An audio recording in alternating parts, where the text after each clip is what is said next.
The materials that we will be needing for today's video is a G or a 4mm crochet hook. You will also need some 4-weight acrylic yarn and a pair of scissors. A tapestry needle as well to go ahead and sew in your ends, but let's get started. To begin, we are going to start with a slip knot, and we will go ahead and chain up 3. Now you can also do a magic loop, however I know a lot of people have a hard time with that, so we're just going to chain up 3.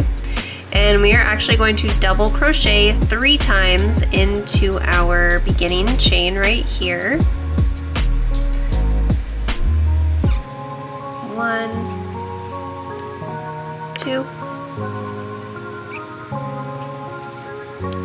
and 3.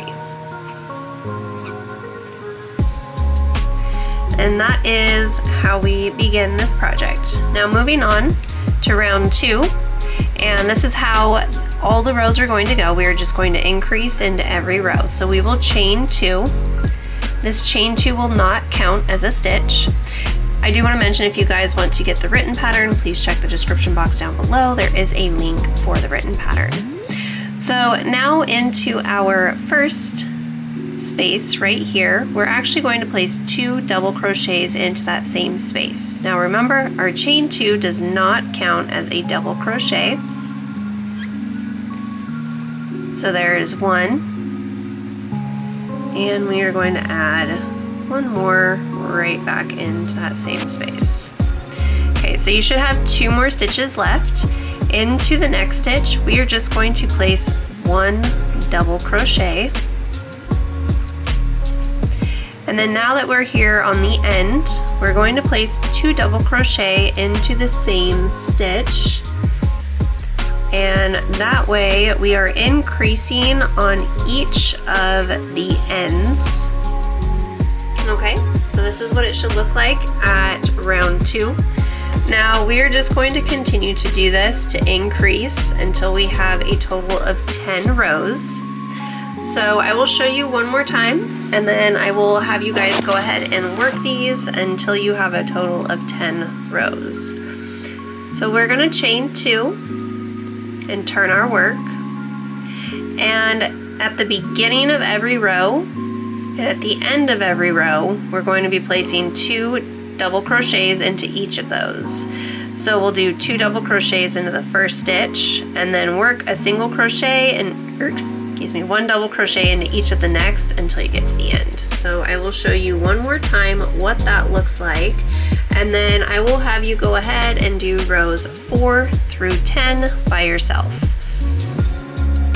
So here we go. Into this first stitch, we are going to place 2 double crochets into the same stitch.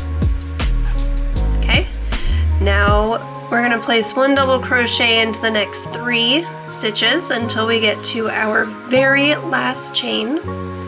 Excuse me. 1, 2, 3. So as you see, we are at our last stitch, so we are going to place 2 double crochets into that same space. So we are increasing by 2 stitches, or excuse me, 2 double crochets every single row. So we have 1, 2, 3 rows done.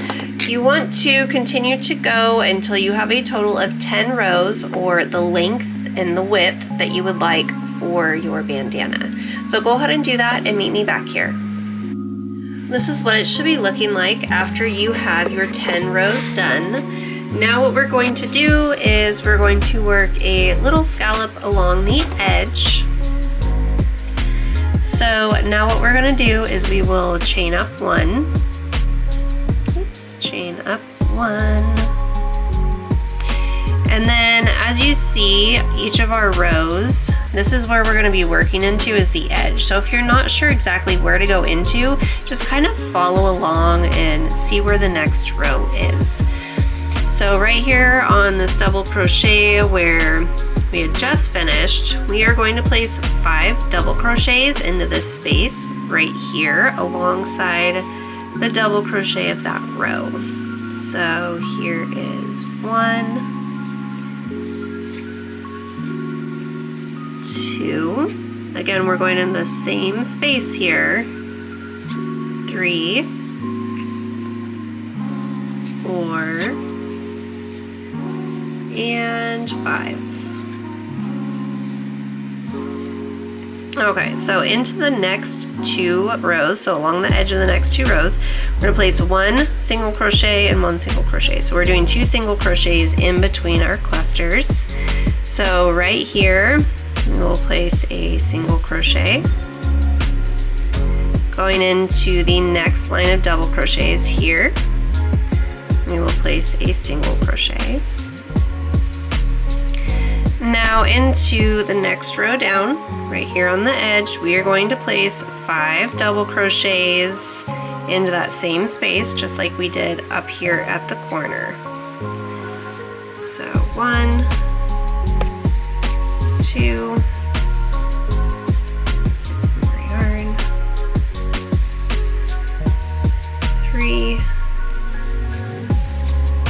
4, and 5. Okay, so that's what it looks like so far. So now we are gonna go ahead and we're gonna do this one more time. So we are gonna go into the next 2 rows. So here and here, again, if you get confused, just kind of follow along where the double crochets are. We're gonna place 1 single crochet. And then into the next space, we will place 1 single crochet. And now here in this next one, we're going to make another scallop, so 5 double crochets into that same space.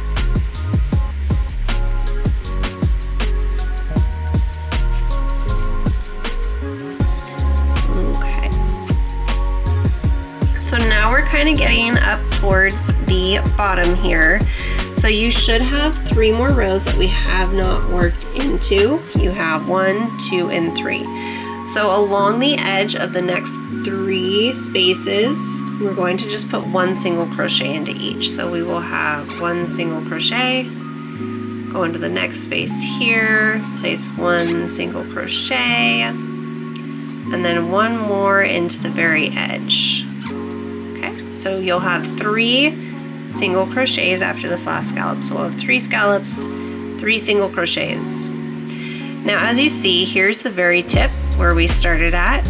We are actually going to place 2 single crochets, or excuse me, 1 single crochet, a chain 1, and we're going to place 1 more single crochet back into that same space. So that's just going to give us a little bit of a point. Now we're going to do the same thing that we did on this side, working up the edge. So you will place 3 single crochets, you'll do a scallop, 2 single crochets, scallop, 2 single crochets, scallop, and you will end up right here at the corner. And it's going to match evenly. So if you're confused as to where your scallops are going, just follow along the line here. So you'll have 1, 2, and 3. So go ahead and do that, and then meet me back up here at the corner. All right, once you've made your way all the way up to the top and you have finished your last scallop, what you want to do is actually single crochet right into the top, or excuse me, slip stitch right into the top there, okay? So now you are gonna go ahead and chain. I chained about 30 chains, and this is gonna be for the ties. So at this point, you will just add however many chains you want, cut your yarn, tie on to this side, and add the same amount of chains. This would be really cute if you were to like add a flower or something adorable like that, a little applique. But I hope you guys liked today's video. Please make sure to give this video a thumbs up. Leave me a comment down below. It really does help me out to have your feedback on these tutorials. And again, do remember I have the written pattern as well. The link will be in the description box down below. Thank you so much for joining me over here on Dream 9 Designs Yarn Corner of YouTube. Bye friends.